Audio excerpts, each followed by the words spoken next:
Uh, Hi.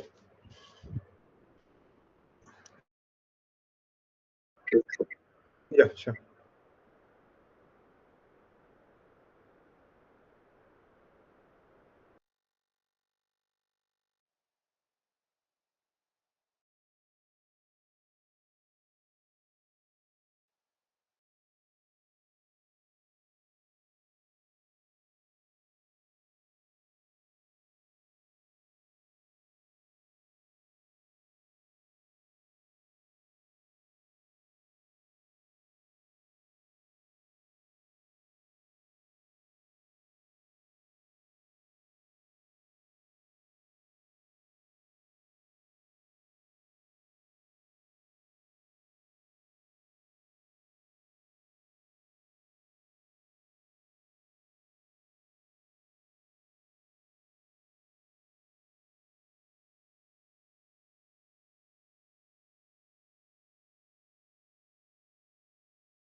Good evening, everyone.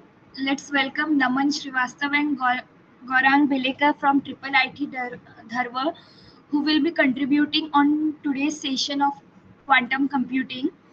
They are here to share their knowledge and experience.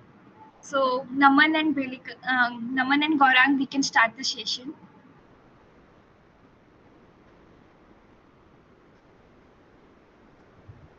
Thank you, Tripti, for the warm welcome. Yeah, I'll just be sharing my screen. Yes, thank you very much for the intro.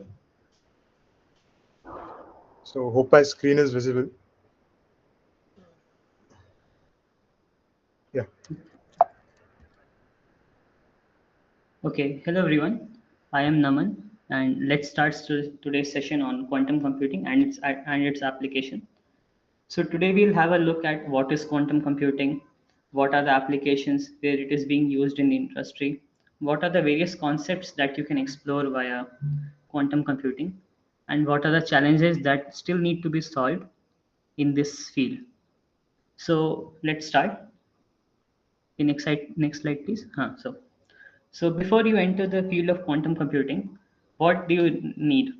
So in terms of mathematics, you need some foundational knowledge of linear algebra, like vectors, vector spaces, and all that. Then complex numbers, what are the complex numbers, multiplication, addition, division of complex numbers. That is the basic class 12th level stuff. So that that you must know. Apart from that, what you need is computer science fundamentals, like a basics of Python programming, so you can get hands on with the quantum computing libraries or access the quantum hardware. Then what you need is, of course, the basics of quantum mechanics. Before you understand what the mixture of quantum computing, quantum mechanics, and the classical computing, you need to have the basics of both. On what are these principles? So the wave particle duality, the superposition, entanglement. Then you can use these principles to build algorithms that give you an advantage over your classical algorithms. We'll have a look at what are these algorithms and how these are being used in the further lecture. So let's go to the next slide. Okay, so let's begin with what are the basics of quantum mechanics or the quantum principles that we generally use in our quantum algorithms and quantum computing in general. So first is the superposition, which basically means that our atom can exist in multiple states at once.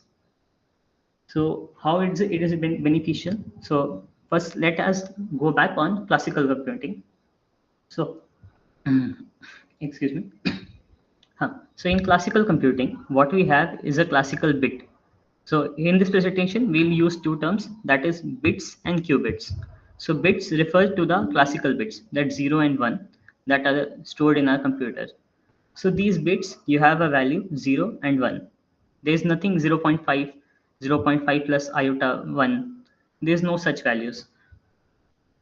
But in quantum computing, what could happen is your bit, or the actually what we call it as the quantum bit or qubit, is present in multiple states at once. So there is 5% chance that your bit is in one state. There is 95% chance that it is present in zero state.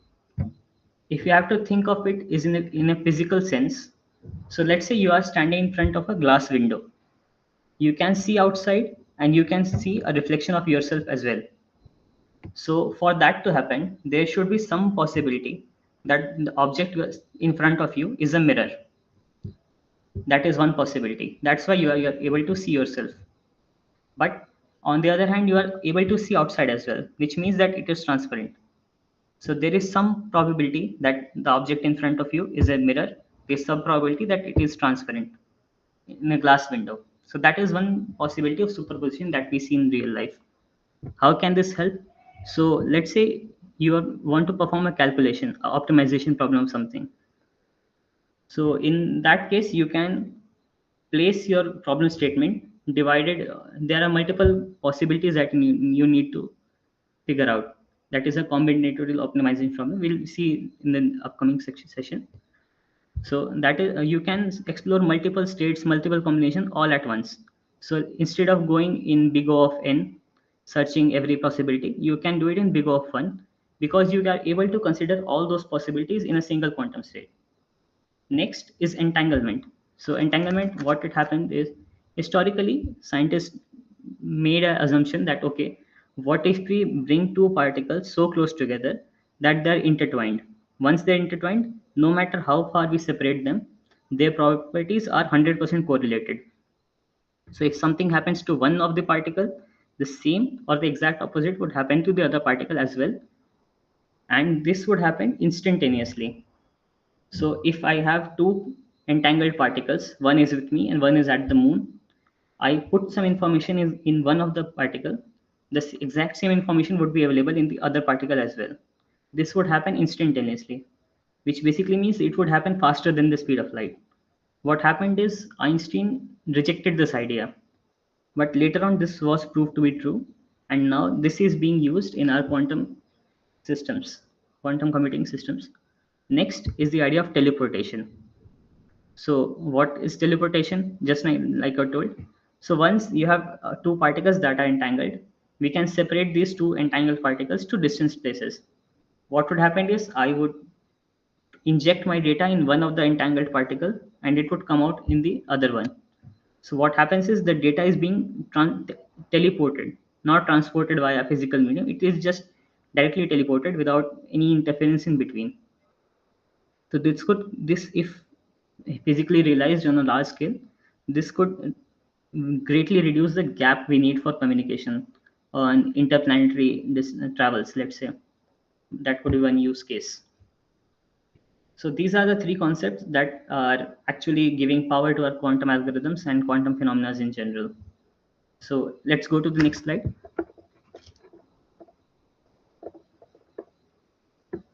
Okay, so now coming to the a little bit further advanced concepts. So what can you explore in when you are using quantum computing? Right now we saw, okay, we can entangle the particles. We can teleport our data from one point to another. We can explore multiple states of a system at once using our superposition principle. So why not we use it in the more advanced concepts like machine learning? So what happens is basic concept in machine learning is the gradient descent. It is how we optimize our model and how we check our cost function.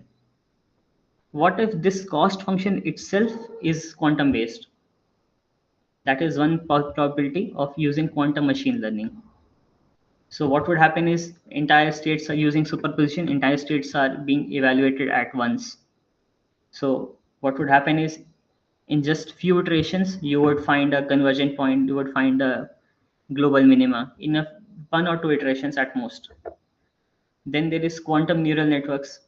So what a general structure of neural network is, you have a layer of neurons connected to a next layer of neurons connected to a next layer of neurons. What I can do is I can take out these neurons, replace it with a quantum gates, something known as quantum gates. Okay, I forgot to define this exactly. What these quantum gates are. In your classical computing, you have logic gates. So these logic gates operate on zeros and ones.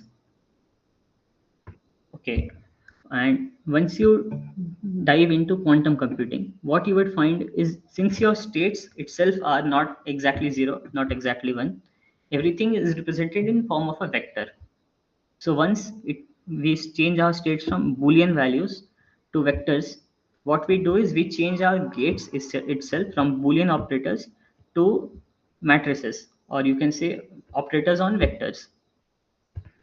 So what happens here is our neural network itself changes from a layer of neurons to a layer of quantum circuits.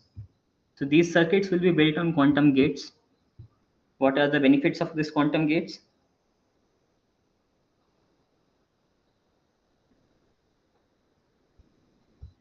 Okay, wait a minute. I think there are some doubts.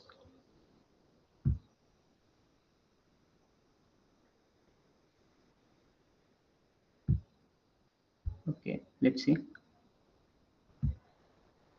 Do we need that? Okay, should I address the questions now itself? Is anyone there? Hello. Okay then. Okay, I'll take the questions at last. For now, if you have any doubts, Gaurang, could you please help them? You can answer the comments in the chat box itself, and we'll take the questions at last. So let's continue. So instead of directly accessing through in getting involved in neural network, we can change it to a quantum circuit. Okay, let's try to see building of a quantum circuit itself. Gaurang, can you access the IBM Composer? We'll have a show. We can demonstrate it. Yeah, sure. Just So this is something known as IBM Quantum Composer. What it does, it is a real-time application. You can just simply play around with quantum gates, and you can explore how things are getting changed or manipulated in quantum computing. So in classical, what you would see is you have a AND gate, NOT gate, XOR gate, all this stuff. So in quantum, we have a different set of gates.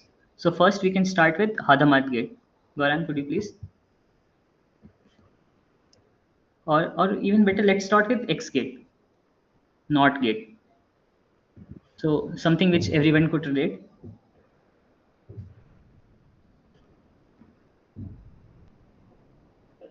Okay, so now in the left hand corner, you could see a computational basis states. These are basically representing your value of the quantum state or the quantum bits. Let's call it qubit. So in the bottom left corner, you can see the state of your qubit. So that is 0% probability of being in state 0 and 100% probability of being in state 1. So this is how we define our qubit, value of qubit or state of a qubit. So there is some probability of being in 0. There is some probability of being in state 1. Now, next, let's see another gate which is very special in quantum computing, which is known as the Hadamard gate.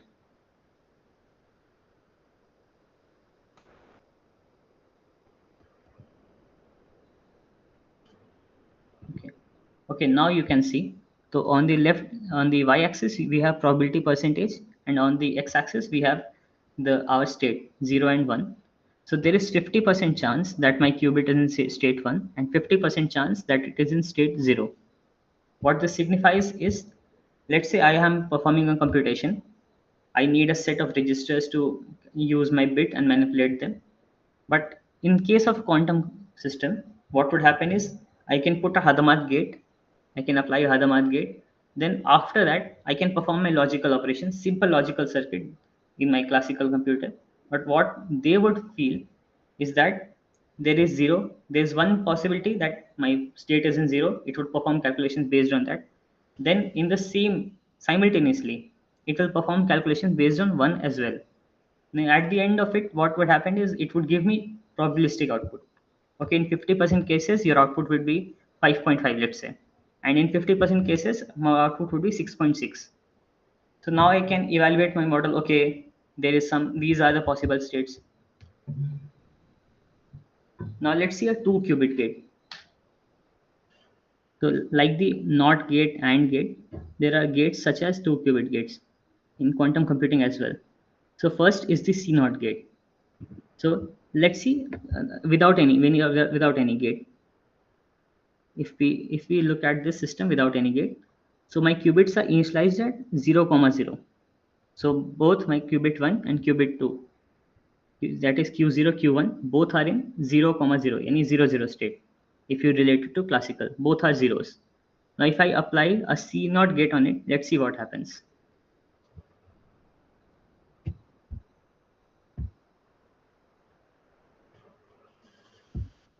Okay, nothing happened. So let's apply a NOT gate before it.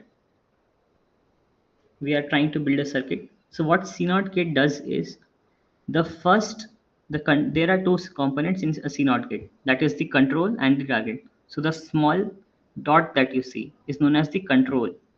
So this control is affecting my target, that is the cross that would see. So this plus, my small dot is on a qubit 1, which is affecting my qubit 2. So this is like what would happen is we are taking in qubit 1, it remains at as it is. In qubit 2, what we would receive is the XOR of qubit 1 and qubit 2. So this is the job of this gate. In the first qubit, do nothing. In the second qubit, that is my target, perform an XOR of this. Now, how is this helpful? Okay, Gaurang, can you show the entanglement, the Bell state?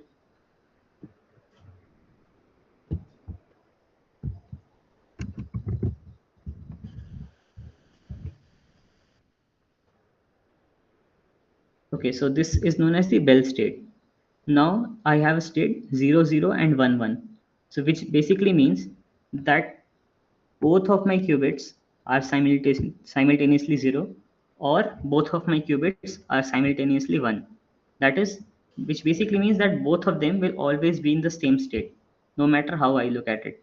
There's 50% probability that it will be 0, 0, 50% probability 1, 1. But what this means is that both of them are in the same state always. Even though I have used superposition and any other thing, this 2 qubit gate, but both of them will be the same. What happens is when you look at it mathematically, we cannot go that deep in this session, but when you look at this mathematically, you would find that on theory this is not possible, but in practicality we actually achieve it, which is counterintuitive in its own way, that theory is not possible but practically it is. So that is one beauty of quantum computing that people are still exploring, still not able to believe. However, let's go back to where we were. So building similar circuits, we can create, instead of using a neuron, we use similar kinds of circuits, similar set of gates to build a neural network. We can then train these neural networks. We can modify the parameter values, modify the probabilities in such a way that our data is being fit in whatever application we are trying to build. Then there comes a hybrid QNN. What it means is I have one layer of neuron, one layer of circuits, another layer of neuron, another layer of circuits, and a similar architecture could be followed. So that those are known as hybrid quantum neural networks. What is the advantage? Okay, the main advantage is the lesser number of qubits you have, the more difficult it becomes to fit your model or train your data.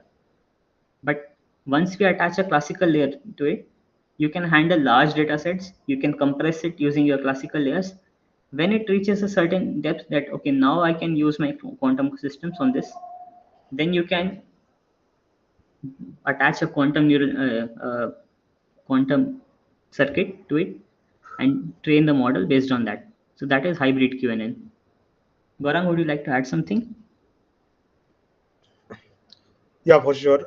So as Naman said that we had quantum gates differently, and we could train some models. So to building up such models, one would require something known as some parameterized quantum gates. So these parameterized quantum gates actually serve the purpose of building up the neuron. So we can see that. So let's say this was an entanglement state. So as Naman said before, entangled states have two different kind of states working together.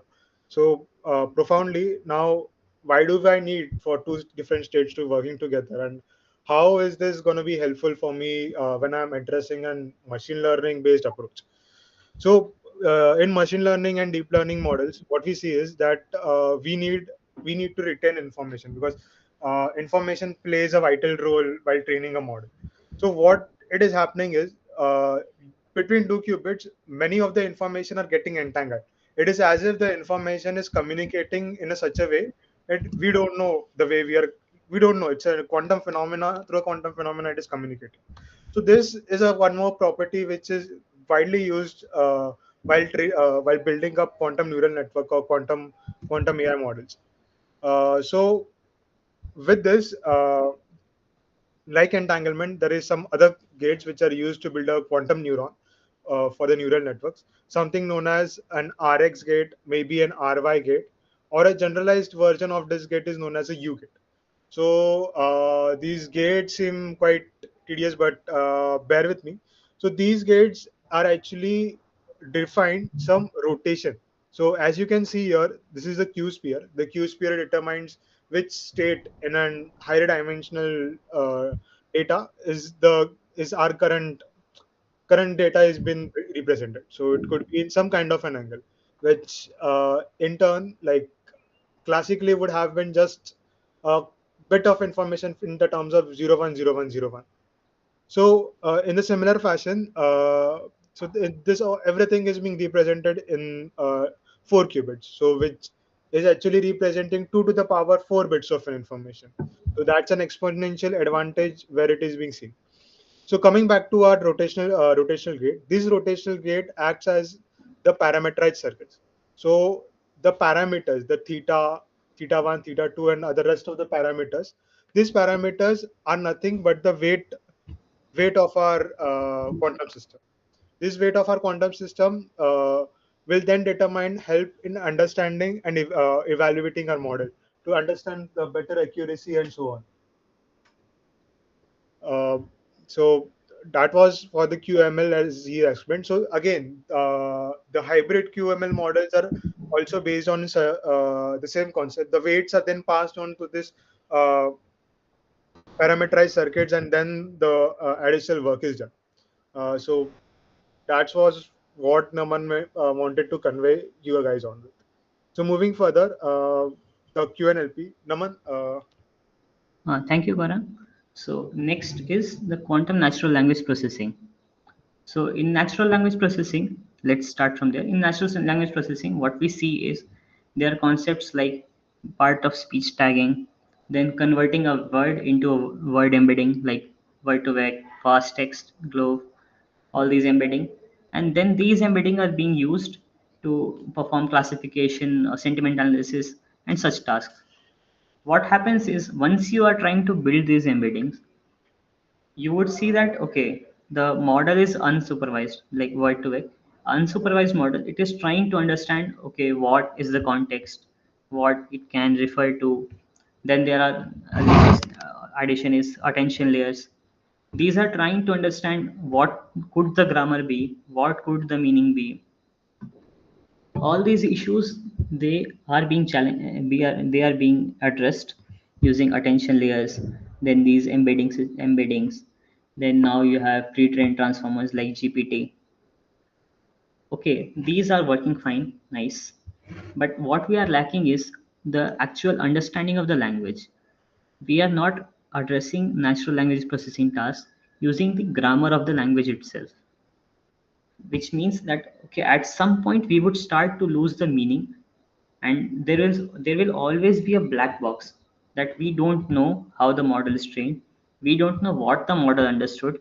We only know that model correlates this word to this vector, this word to this number. That is all we know. Inside the model what happened, we have no clue. What natural language processing using quantum systems does is, let's say a sentence can have two meanings depending on the context.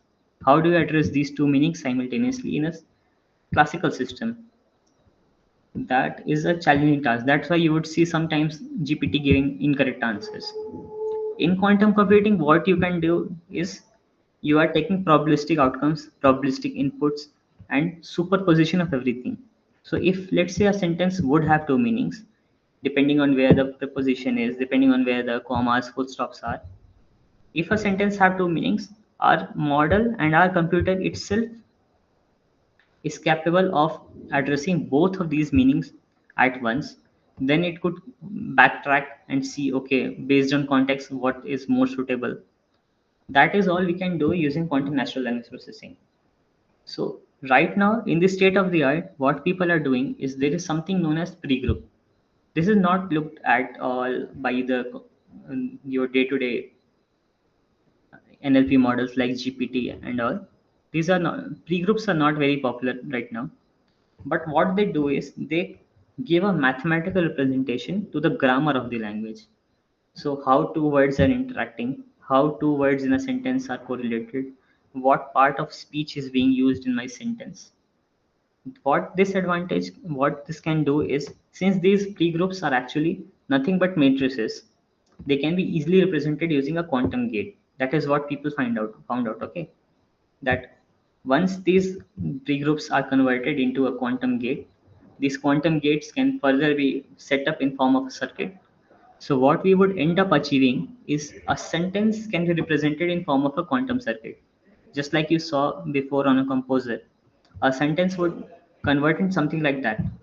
So once the sentence is converted into a quantum circuit, we can train this quantum circuit based on our requirement, based on our classification or sentiment analysis, then question answering systems. These systems can be built on these quantum circuits itself. Then what would happen? What is the advantage? Okay, why we are doing this? So once you have a circuit, you can evaluate the circuit in big O of 1. So what would end up happening is you have to run all the sentences at once. Once these sentences are run, you have a model trained. You have a sentence a topic aware classifier. You have a grammar aware classifier. You have a model that understands the grammar, understands how text should be written, understands the meaning itself, and there is no black box. You know how this model is being trained. You know what output it would give. So you would never be in confusion. Okay, it just ran model outfit and done. No, that is not. So every time this would happen, you would lose less amount of information, which means if you're trying to build a question answering system, you would retain more information. That is very important when you're performing machine learning tasks. So that is one advantage of quantum natural language processing. Right now, me and Goran, we are also working on this topic itself, that is quantum natural language processing. We are trying to build a system of our own that we cannot really share right now, but that is the advantage quantum QNLP gives,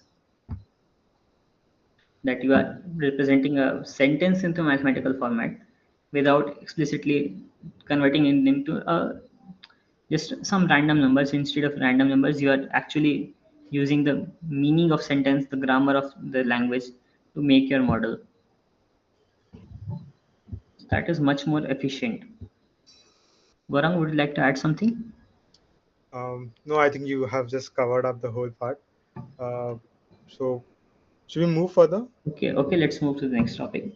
Yeah. So moving up to next topic, I will take on this thing. So quantum annealing. So right now, till what Naman has explained us about all the concepts and the quantum AI models and different parts. So there is these all are part of something known as a general quantum computers or a gate-based quantum computers. These quantum computers actually they use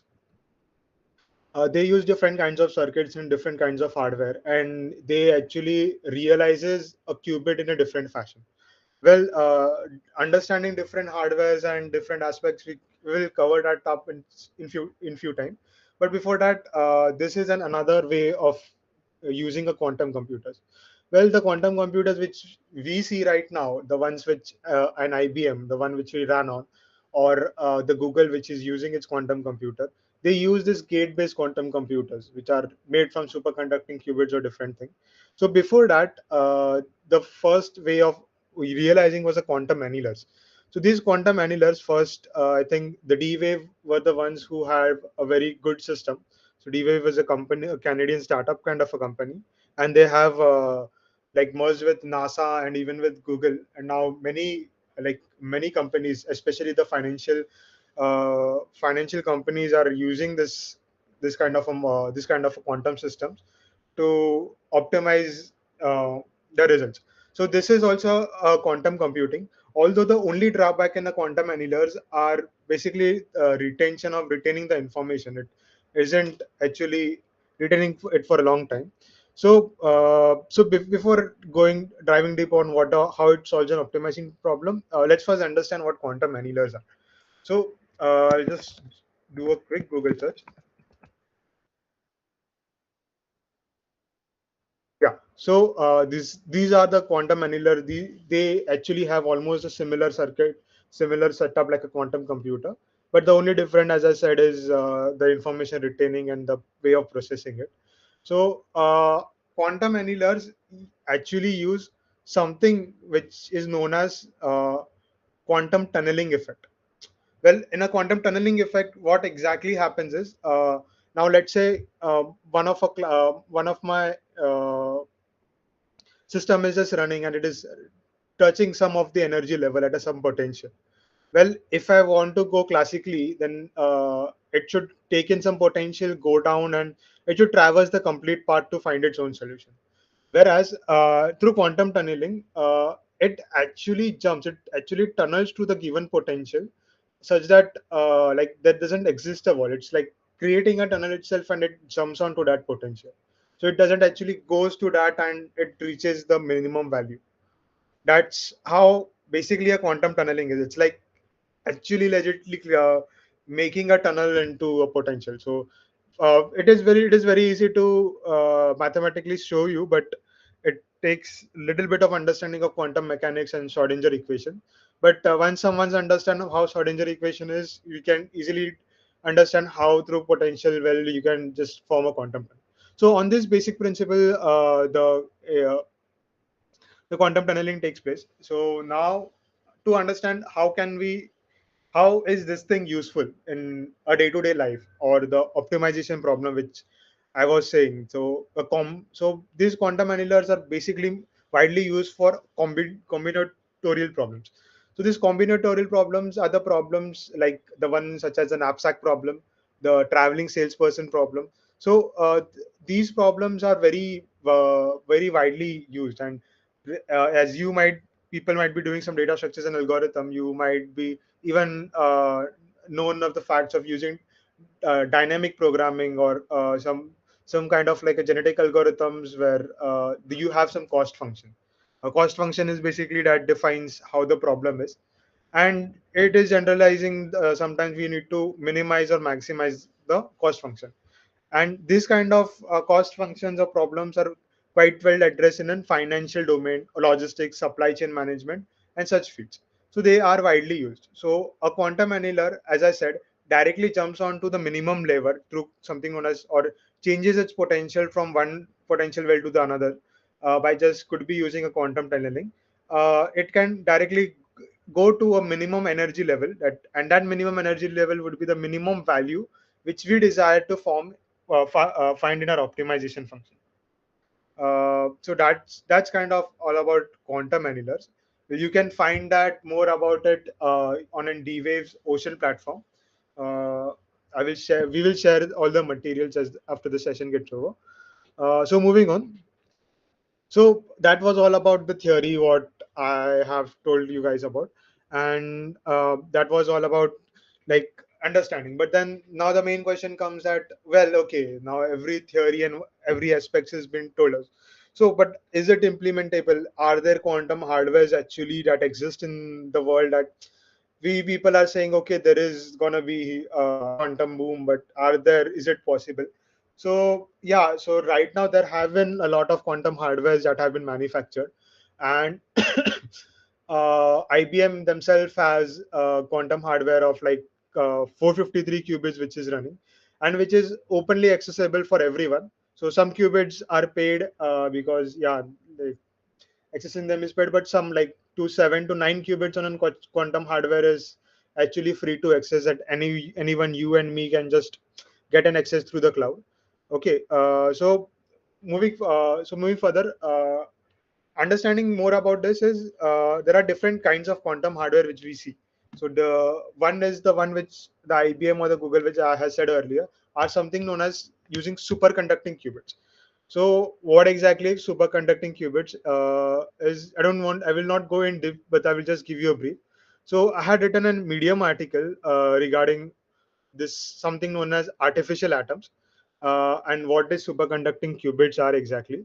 So these superconducting qubits are nothing but an artificial atom. So the qubits, as Naman has said before, are bits, but where the lowest potential will be the lowest energy level, and the potential high will be some excited state, then higher excited state, which we might have been covered in R plus two.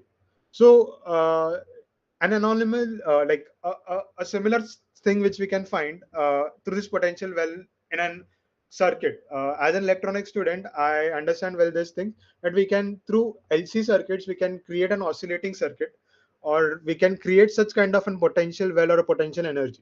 So this idea came through that, and all we need to do is some oscillations and all. Well, I have covered this entire thing in my article. so not getting more in depth into it. So now the only challenge where it came here in this type of a quantum hardware was that all were at an equal level. But as we know that not all quantum levels are at equal level, and we can't have like an infinite, like we have infinite number of space, but electrons to jump from a first excited to the second excited take some different amount of energy than from a ground to the first excited state. So an LC circuit on one hand will give an equal amount of potential at everywhere. So to this, scientists came up, or more fondly, the Josephson. He was a PhD student that time. He came up with this idea, and this is known as a Josephson junction, which actually creates an ununiform, like an ununiform magnetic field, which is quite beneficial. So why these are a superconducting qubits? Because the Josephson junction is a superconductor itself. So this superconductor is being replaced instead of our LC circuit as a Josephson's capacitor-based circuit, and which allows us to mimic an atom-like behavior, and hence the generic quantum hardware which we see right now. If I just not sure if I can quantum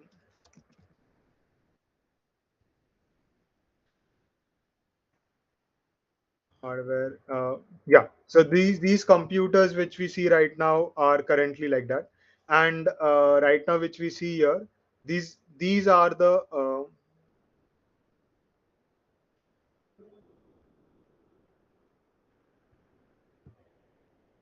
yeah. So these are the superconducting qubits which I'm talking about. So these superconducting qubits are known as transmon, which acts as our quantum hardware. Okay, and these transmons, each transmon here, I will just Google and could better given better picture. Transmon. Yeah, yeah. So here, these each transmon is our qubit, and here you could see some connections and all, are which are known as the quantum cavity, which helps them to interact. Well, this thing is quite, seems very quite a easy of thing to see or to imagine, but very difficult to build on. And so, one as a classical computer person, how can we relate to this? Is if someone from electronics domain is seeing this or knows this, in our classical computers we use something known as MOSFETs. So these MOSFETs acts as a switches. So in the similar fashion, that these transmons are counterparts for transistors or the MOSFETs. And this MOSFETs, this transmons are the basic building blocks of a qubit. So apart from this transmons as a superconducting qubit, there are other ways. The ones for quantum annulars, which are known as flux.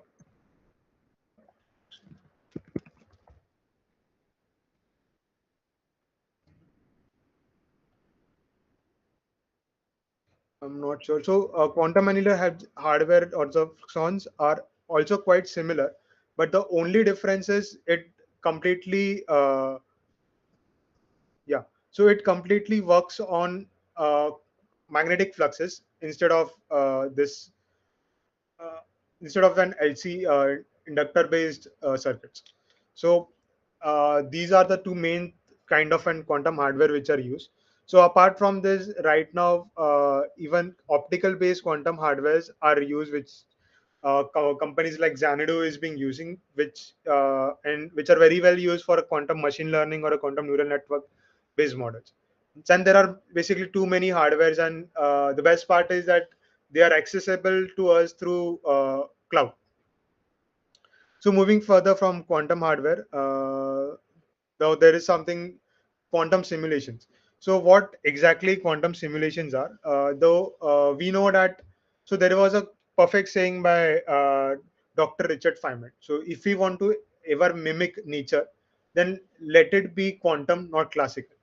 So till now, let it be from drug discovery or understanding protein structures, or uh, could be in any domain of chemistry or biology.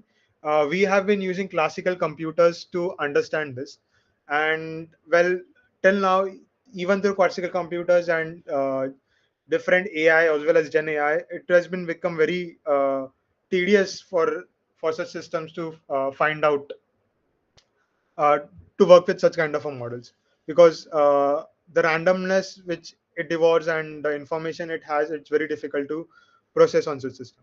Well, uh, on the contrary, quantum computers gives a better way of quantum simulations. Let it be from predictions of like uh, it could be a classification of proteins, protein sequences, DNA sequences, or something which me and Naman are also working on. And apart from this, these simulations can be even helpful apart from the chemistry and the biological domain in, let's say, finance. There is something known as Monte Carlo simulations, which are used in understanding financial models. So these are also used there as well. So moving further, so one of the most widely used right now application of quantum computers is quantum encryption, or well-known use as quantum key distribution. So recently, in past 6 months, the government of India has officially uh, officially launched and communication key between the parliament. I guess I'm not completely sure where it is.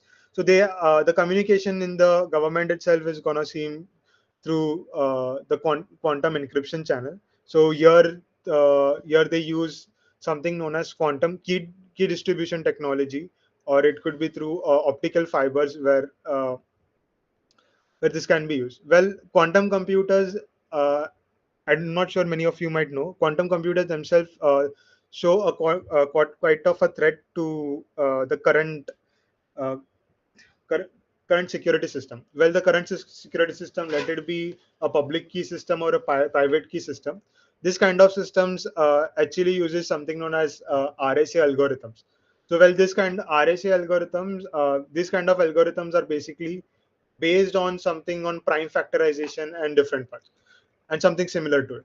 Well, if we want to crack it or decrypt such kind of keys or such kind of a system, it usually takes a classical or a very big supercomputer also quite of a years of a time. Well, which doesn't makes it quite feasible to use.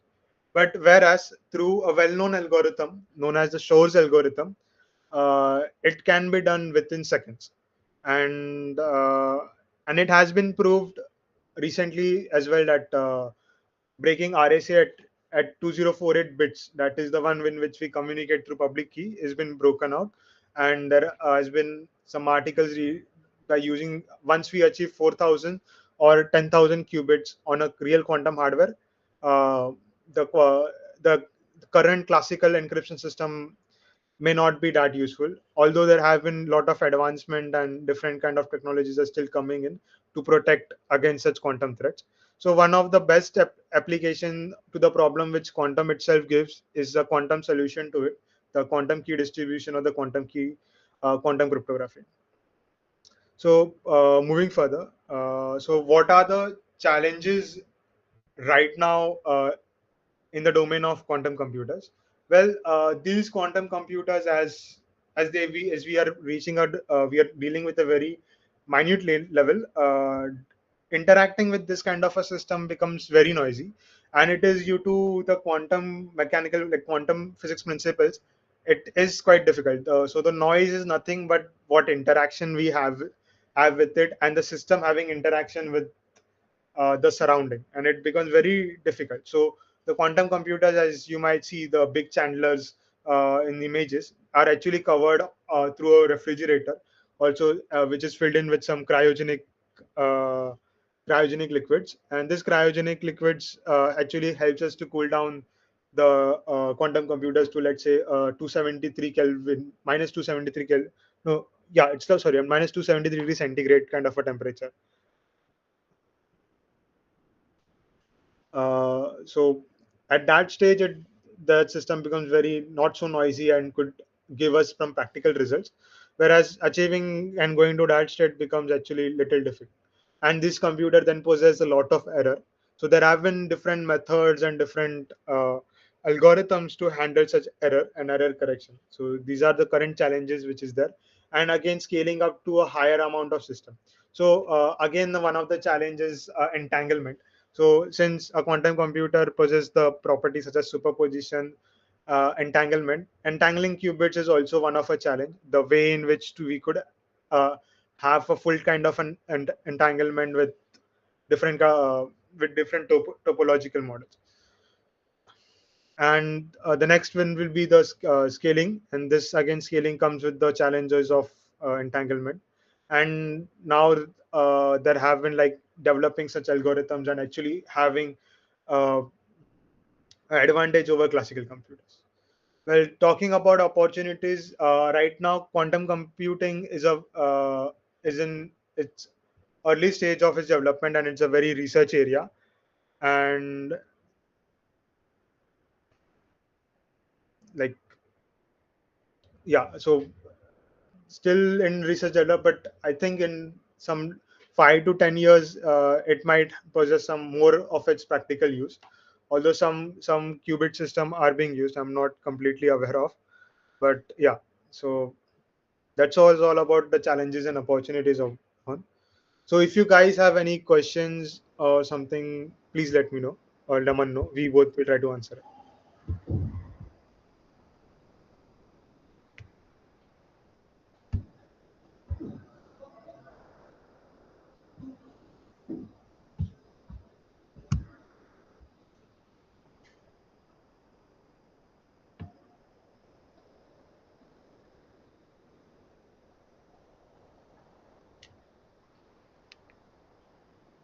How can we get internship for research in this field? Okay, somebody asked. So one way is through your channels, through your professors. You could apply to IITs. So getting in quantum is similar to how you would get in IITs at in any other domain, let's say in civil engineering or in computer science. Quantum is a bit similar. You go through you mail professors, you go connect with via your professors. That is one way. Other thing is there are many quantum computing startups, one of which in we worked, me and Gaurang. So this website you could explore. This is known as Quantum Grad. It is a website. They are trying to build a one-stop solution for your quantum doubts, or if you want to apply for internships. They are posting it here continuously. So there are multiple computing companies like Artificial Brain, QCrishi, then QPI, then QRace. There are multiple companies. They have their internship program. They have specific requirements. You go through their pages, you follow them on LinkedIn, you talk to their founders. You would get a good idea of how you can apply, what they are looking for, and what actually do you want to do. And if you want to conduct research, I would insist that you start your own club, start working on it. Something which we did as well. It benefited us a lot, that you make your own club or a small research group and start working on something that you find interesting rather than waiting for an internship to come. That way, when you get a chance to apply for internship, you have something to show. Because in quantum, the main problem is everything is very scarce. That is, the resources are scarce. The number of opportunities right now are very less. Everything that you would apply for would require a master if you want to do a full-time job. That is one issue. This was the case with machine learning earlier, but now it has changed. What we are hoping is it would change for quantum computing as well. So in the near future, you might see jobs for BTech holders or at the undergrad level or the graduate level rather than for masters. And if you other apart from research, if you want to get into quantum computing, you are interested in quantum computing, but you have a talent for arts and teaching and such stuff, you can still get into it. Because since people are trying to explain their tools, libraries, documentations, they need software developers, they need graphic designers, all of which would you would need in a standard software company. Any quantum company would need them as well. So you can apply for other positions as well, and you can still stay connected with quantum. I hope that answers your question. If anything else, provided if you have 3000 to 5000 qubits.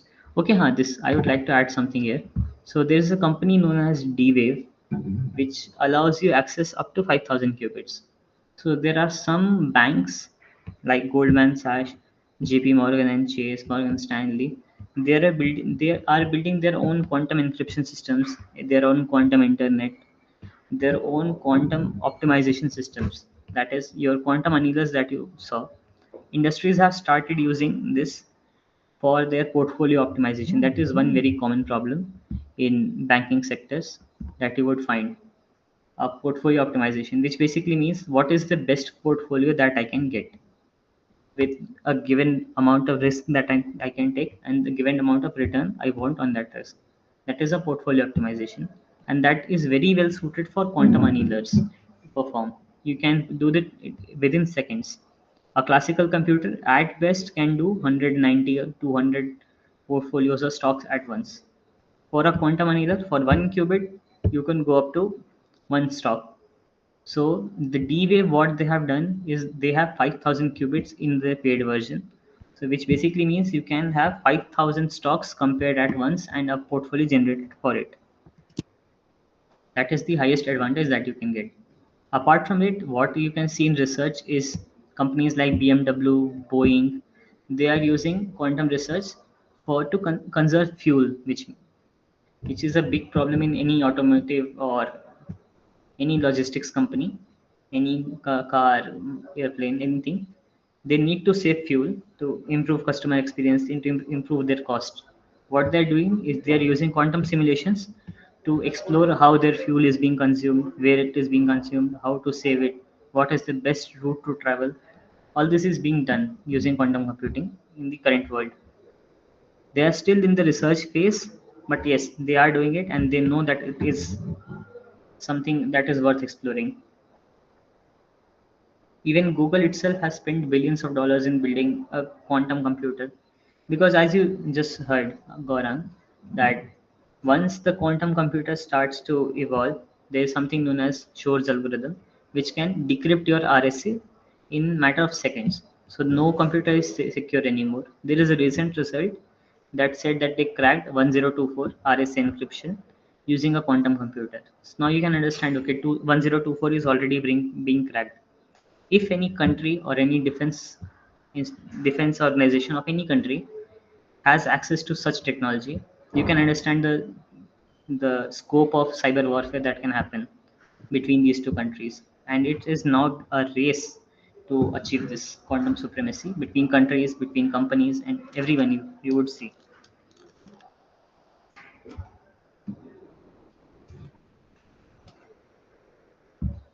Okay, anything else? So can we do the teleportation time travel with the help of quantum computers? It sounds very fancy, but what actually ends up happening is you are teleporting the information. So if you are saying teleportation, I would say that in practice, what would happen is your memories are getting transferred. And your body remains there itself. Your memories are transferred into another physical body. You are the same person, but only mentally or on a spiritual level, let's say. But physically, you are a different creature now. Using quantum computers, time travel, there is a result that they have traveled back 5 milliseconds. One thing you could say in that I remind using time travel is that in classical systems, let's say you have AND gate, NOT gate. These gates do that they destroy the information. In any quantum circuit that you would see, everything is reversible. That you trained a model, you put up a circuit, a classical circuit, you trained everything. You can literally trace back at every step and see that what happened here, and you can reverse every single operation that you do in a quantum system. In classical, once you have applied an AND gate, your data is lost. In the output, you cannot, by the output, you cannot decide what the input was. In quantum, it is possible. So if you, let's say, not travel back in time, but travel back in state, you can do that. So I think there is one more question. There is just the Shor's algorithm, but it isn't possible due to the limitation of qubits due to noise, right? Well, we can't just say like that because the encryption, like the complete networking system, is completely different. Well, Shores can help you to find the factors responsible to form the different kind of keys. But to what do you say, to get to that networking level, it is different understanding. And to crack that prime factors right now, it's limitation due to qubits and noise. That is for sure. Also, you would see a term coming up that is known as post-quantum cryptography, which people are being trying to explore. That okay, even though the quantum computer comes along, how can we still keep our system secure? That is post-quantum cryptography.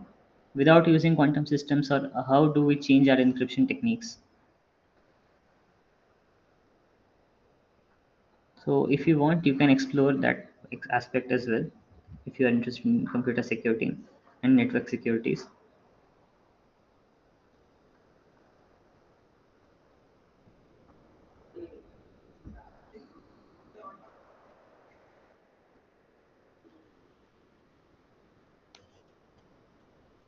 Okay, any more questions?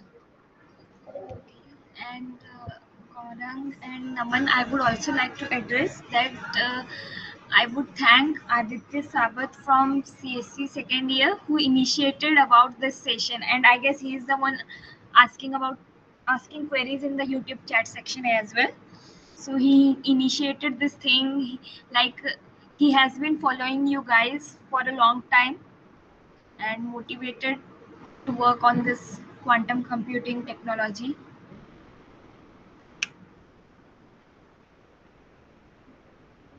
So that's great.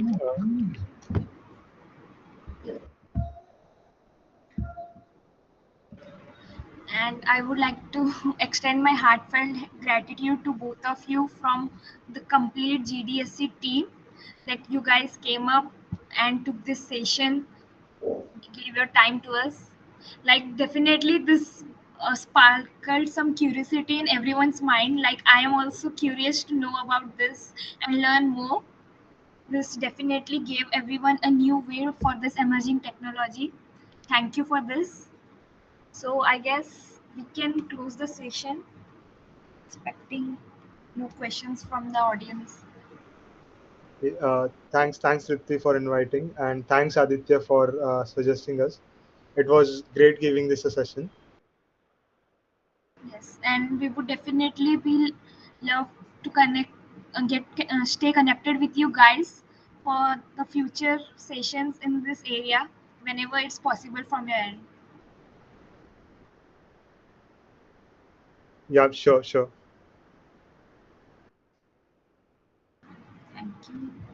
And Ankit, I think we can end the stream. That's